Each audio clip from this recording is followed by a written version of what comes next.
Hiya folks, JD here, and today I'm finally finishing off the conversion of this Bugsta, the FTX Bugsta. So this will take out the original 550 motor and replace it with a 4300KV Brushless motor, waterproof ESC as well.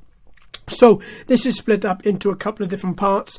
I'm not going to take you through the whole thing because that would be dead boring. What I have done instead is I've gone through and I have picked out little bits showing you exactly at what point I've done what. Now the worst part about, well actually the things you're going to need for this, you're going to need three different types of Allen key.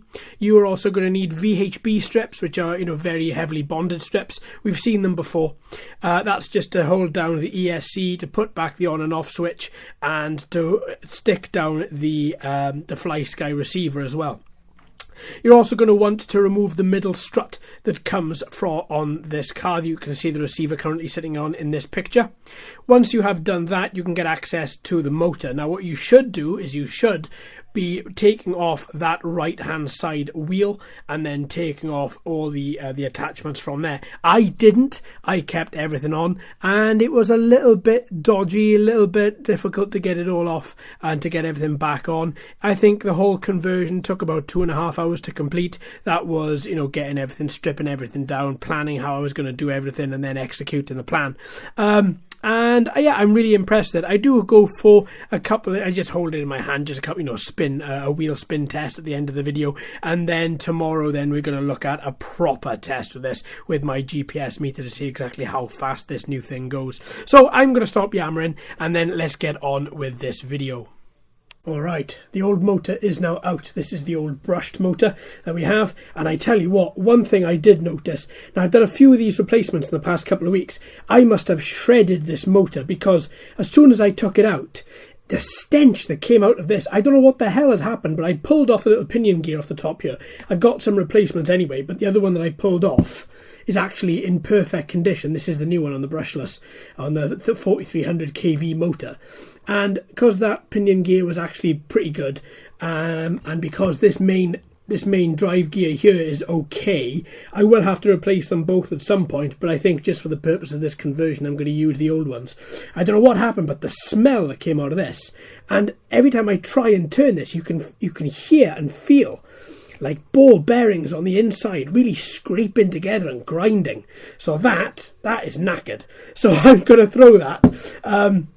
But as for this new one, what the plan is now, with the original pinion gear on there as well, I am just quite literally going to align them a little bit like that, then screw the bottom and the top in just to lock the motor in place. Then I'm going to remove everything and attach everything like this, so that essentially what we get is the new heatsink driven waterproof ESC and everything attached into there.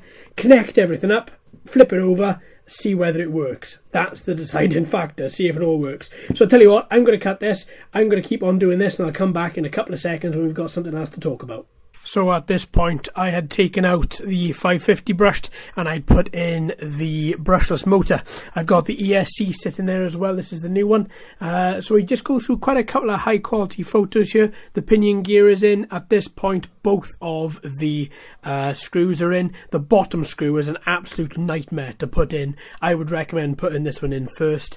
The new ESC, that's just going to get stuck down onto the base plate of the car, so no problem there.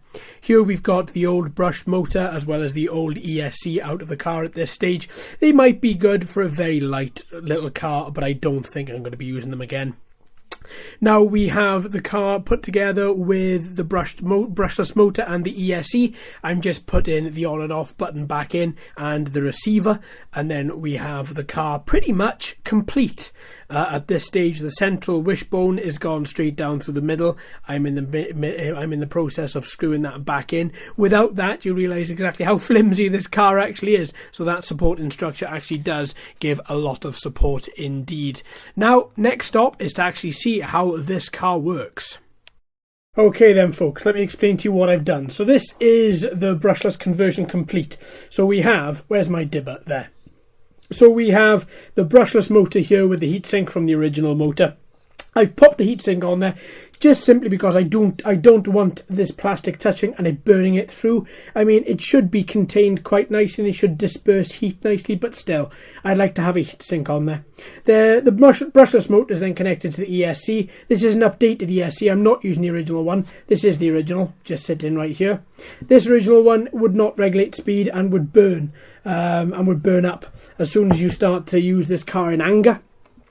Connected to that is a small fan which turns itself on when you activate the on and off button. Now what I've done, I got a little bit of cables to run, but you get the idea of how this all goes together. The motor is really nice because it's all color coded, so you have, if you don't know your polarities, you haven't got to worry about it because it's just blue to blue, yellow to yellow, orange to orange, no problem there at all.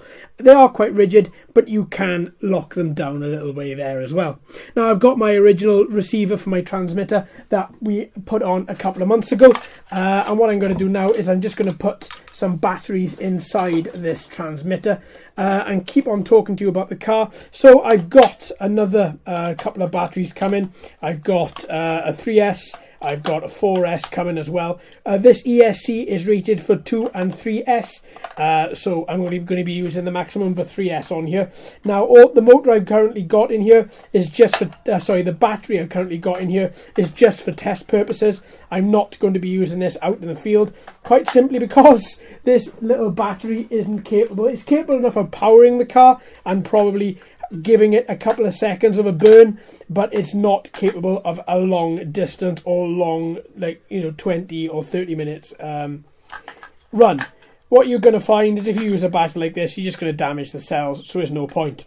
Now, going back to the car a little bit more, I have stuck a few things down, just enough for this test to work. For this test, what I'm going to do is turn on, I've got my remote or my transmitter all set up, so I'm going to turn on the battery. 2 beeps, she's on, fan is spinning. Keep my hand on the battery for a second. I don't want... Oh, fan's kicking up. Okay, so I'm going to lift this car up a little way. I'm going to hold on to it properly. And hopefully we're going to get some... Oh, here we go.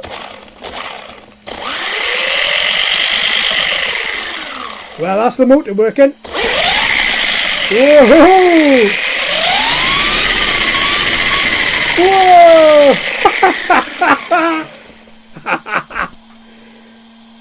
Wow! Okay, so that's the motor working.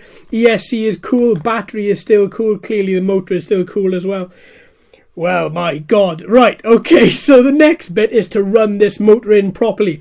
If I just use... that hammer, just to give you some sort of an idea, was only halfway down then. It still had a bit more in order for it to speed up. So I'm going to try this outside. So what I'm going to do is I'm going to bury this motor in properly, get it properly bed in and properly working. The motor should be from the manufacturer anyway, but I don't want to take that chance. I just want to make sure that she is working properly.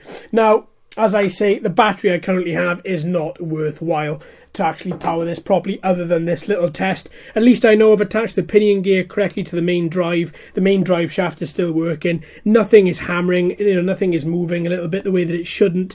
Everything seems to be responding correctly. So the next step, my friends, is to take this outside and to rag the absolute crap out of it. So I think that's going to be my next move. So there we go. Brushless conversion complete of the FTX Bugsta. I am very, very excited. There we are, my friends. Thank you ever so much for watching and listening. I've been JD. You've been fantastic as always. If you haven't already, please like and subscribe. Hello and welcome to all the new subscribers. I hope you're enjoying the channel. So until next time, my friends, happy burning things up.